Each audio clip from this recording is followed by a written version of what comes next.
Good morning everyone.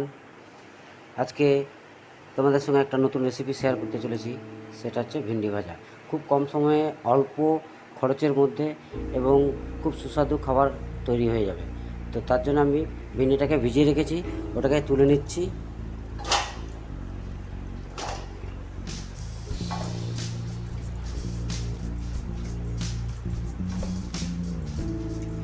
এরপর একটা medium বড় সাইজের একটা পেঁয়াজ নেব আর 4টে কাঁচা লঙ্কা।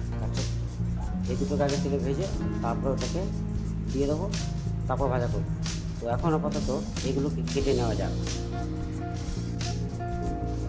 পেঁয়াজ এবং লঙ্কাগুলোকে ছেড়ে দিয়েছি আর পেঁয়াজটা কেটে নিয়েছি। এবার ভেন্ডিগুলোকে কেটে নেব, ভেন্ডিগুলো কেটে নিচ্ছি।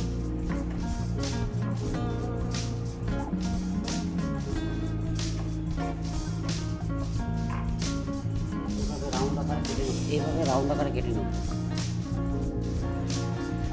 ভেন্ডি মোটামুটি কাটা হয়ে গেছে, আর দু একটা আছে। তার আগে আমি কড়াইটাকে চাপিয়ে দিচ্ছি, চাপিয়ে দিয়ে গ্যাসটা চালিয়ে দিচ্ছি। তাহলে কী হবে, এধারে কড়াইটাও গরম হবে আর এধারে আমার ভেন্ডি কাটাটাও রেডি হয়ে যাবে। ঠিক আছে,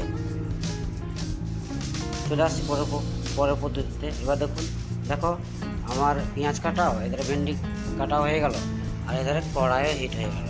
এবার আমি তেল দিয়ে দেবো, 2 টেবিল স্পুন চামচের তেল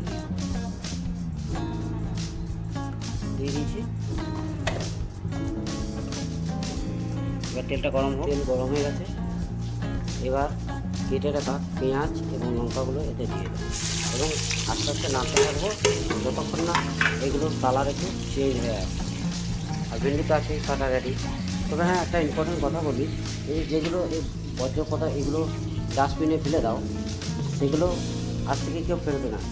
যে কোনো খোসা, মানে শশার খোসা হোক কিংবা আলুর খোসা হোক, এগুলোকে তোমরা রেখে দেবে একটা ক্যারির মধ্যে দিয়ে। আশেপাশে যদি কারো যদি গরু পোষা থাকে, তাকে দিয়ে আসবে।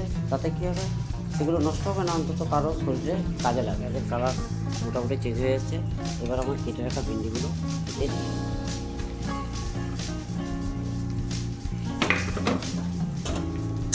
দিয়ে একটু নাড়িয়ে দেবো, নাড়িয়ে ঢাকা দিয়ে দেবো। আমি যে পদ্ধতিতে রান্নাবান্না করি না, এতে কিন্তু সময় অনেকটা কম সময় লাগবে এবং রান্নাবান্নাও অনেক তাড়াতাড়ি হয়ে যাবে এবং একসাথে 2-3টে কাজও করা যাবে। কম সময়ের মধ্যে খুব সুস্বাদু খাবারও তৈরি করা যাবে। এবার ঢাকনা দিয়ে ঢেকে দেবো, সেদ্ধ হতে দেবো। ঢাকনা সরিয়ে একবার নেড়ে দেবো।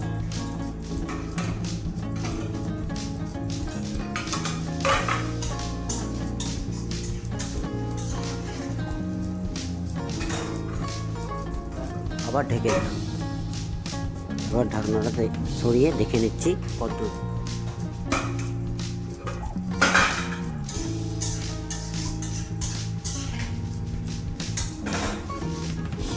90% সেদ্ধ হয়ে গেছে। এবার ফ্রাই হবে, এর জন্য নুন হলুদ লঙ্কা একটু দিয়ে দেবো, দিয়ে ঢাকনার দেবো না, আর ঢাকাতে একে ফ্রাই করতে থাকবো 10 মিনিটের মতো। তাহলে আমার মোটামুটি ভেন্ডি ভাজা কমপ্লিট হয়ে যাবে।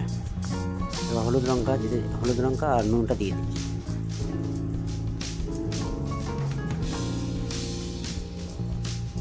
স্বাদ অনুসারে নুনটা দিয়ে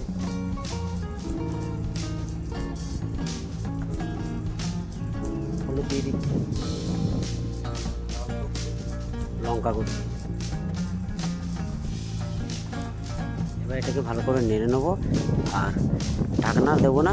এবার ভাজা হতে থাকবে, 10 মিনিটের মতো হয়ে যাবে।